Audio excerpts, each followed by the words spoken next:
This, my friends, my viewers, is what I like to call a recipe for a shit show. Welcome back to Vigor. It is your boy, Stealth Jet, back in the mix once again. Now, why do I say this can be a shit show? Well, it's nighttime, people. It's night time. It's not daytime, where you can see somebody running into a bush. It's not daytime where you can see somebody running 100 meters in front of you.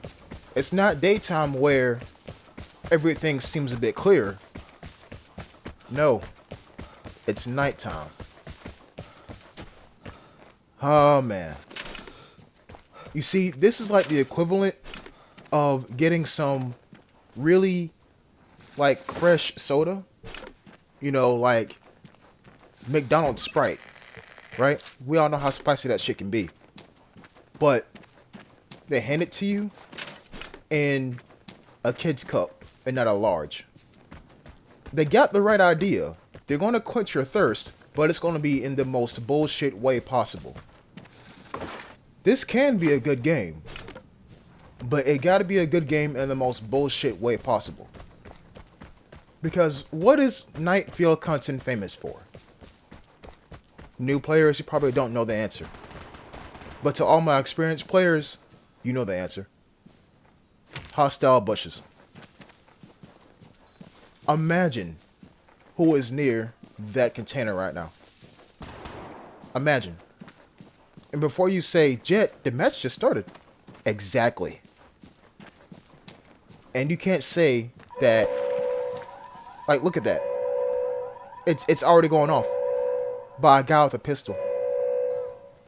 And this person took fall damage on the way down here and ran straight past my my transmitter. He's not wearing headphones. He doesn't need to wear headphones though, because he has an M249 in his hands. And that's why I didn't shoot.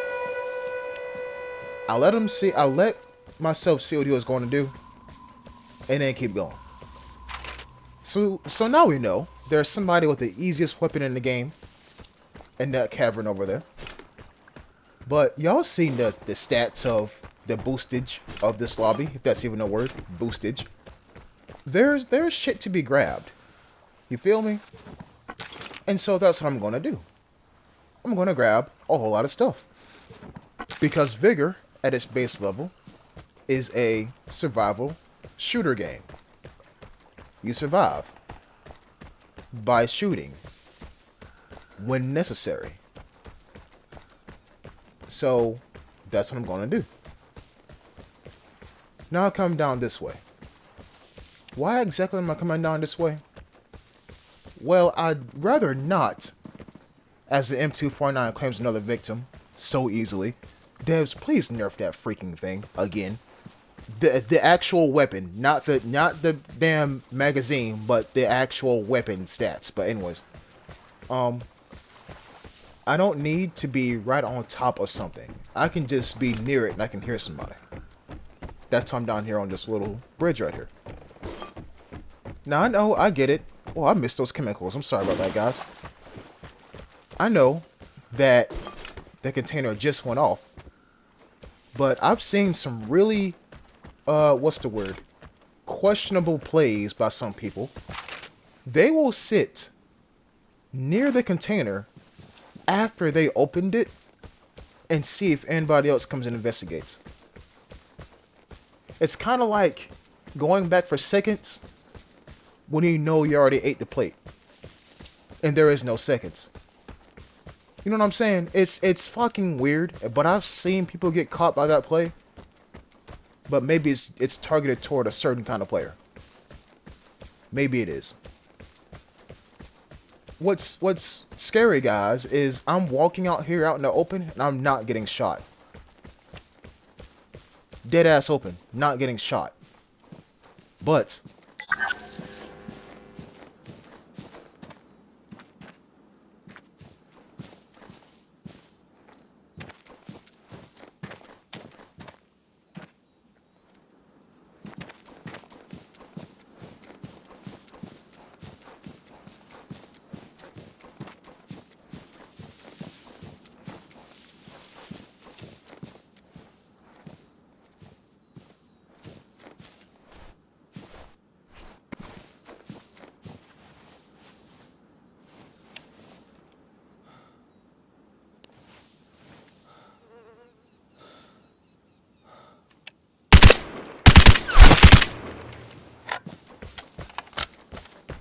there's a reason why I wasn't getting shot.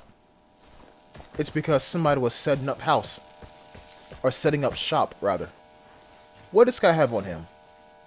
An H-bar T.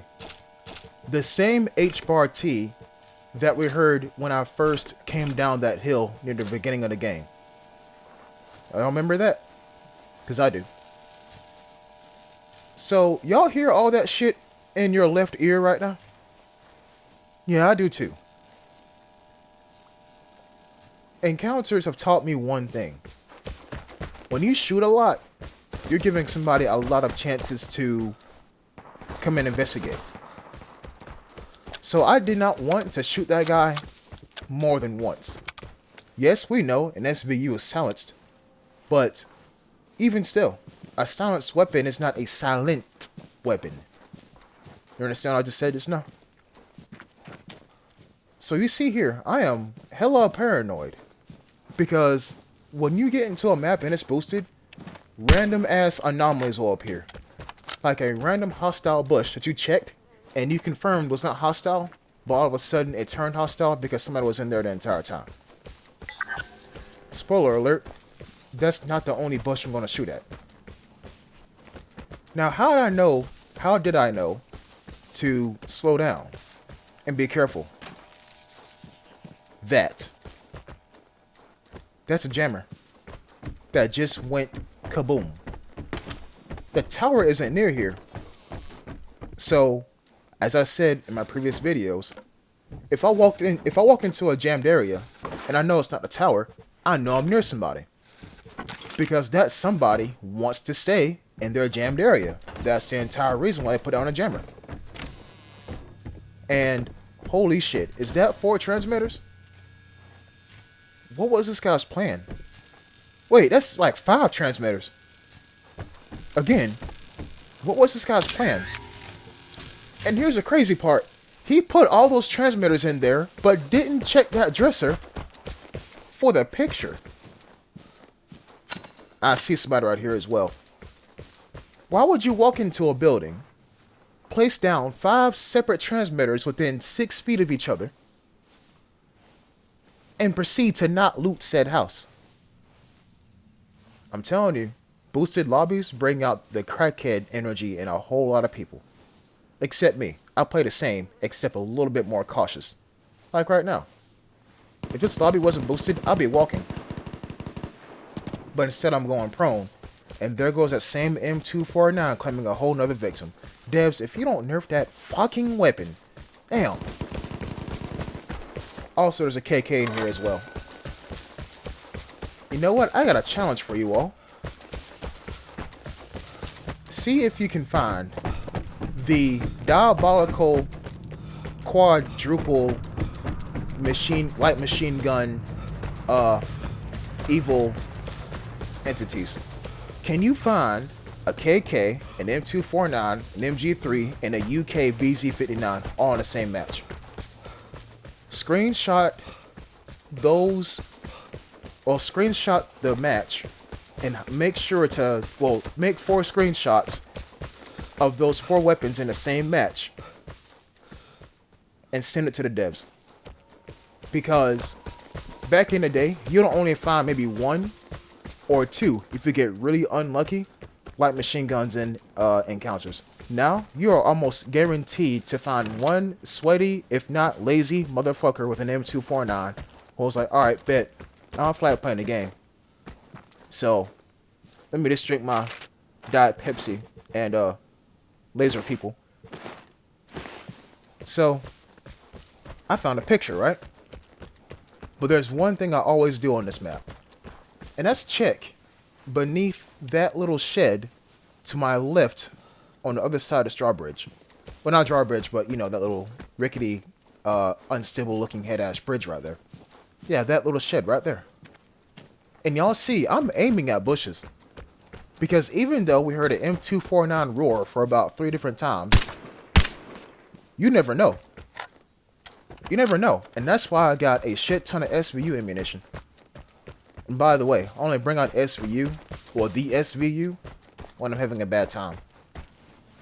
So, we got some food here, some food there. An MP5 right here. I'm going to leave it behind, though. I know, the MP5 is a fantastic ass weapon. I love it to pieces, but I haven't played it in so long that if I do try to play it, I'll get destroyed. So, maybe another day. But for now, I'm going to keep my suppressed semi-assault rifle, sniper rifle, and my H-Bar-T that I found off an old boy in the bush. There's one last thing I need to do, though. One last thing. And that is go up onto that hill and get that buried cache. You seen that just now? My transmitter just picked up someone's PSD. Somebody's still here. But due to where I put that transmitter, I know for a fact they're on the other side of the map. It just makes sense. Because if they were on this side of the map, I would get pinged. But where I placed that transmitter, it's pretty much near the middle of the map. So, whoever pinged me is on the other side of it. Now, does that mean I'm completely safe on this side of the map? Hell no. It does not mean that at all. I'm making myself a complete and total target running up here on this mountainside. But I gotta do it. And you know why I gotta do it. Because this buried cache is sitting right here. Now, what do you think I'm going to find in this nerfed ass buried cache? And yes, I prefer the old style buried cache where there is food in it. What am I going to find? Well, let's see here. A shit ton of fuel, a shit ton of chemicals, and a shit ton of electronics. It's going to be a while to sort this out. But I'm going to take a risk. I might delete my ammunition. That's the ultimate gamble that y'all have. Or that you can play. The ultimate gamble. Basically, that right there is why I do, or did, restricted freedoms on most weapons I use. Because it taught me restraint. In times like these, where you forego your offensive capacity for a maximum XP gain, you want to be on your toes and know when to shoot and have the strength to know not to shoot. You feel me? So I check this buried cache one more time, and I'm gonna dip. It is completely okay to not get involved in any kind of fray. It's completely fine. Because the game at base level is a looter, shooter, survival game. You don't have to shoot. There is multiple ways to play the game. I, being a man of culture, I want to play the game like I was meant to be played from you being a little ass raincoat. You gather stuff for your house and you go home. Simple as that. I'm gonna do that first. However, if I turn angry and I get mad, then yeah, I'll be a sweat. Yeah, I'll bring out an M249. Yeah, I'll bring out a KK. Yeah, I'll bring out body armor. But is that fun for me? No, it's not. Because all you're doing is playing another version of Call of Duty without respawns. That's just my opinion, though. I'll be sure to catch y'all in the next episode. Until next time, peace.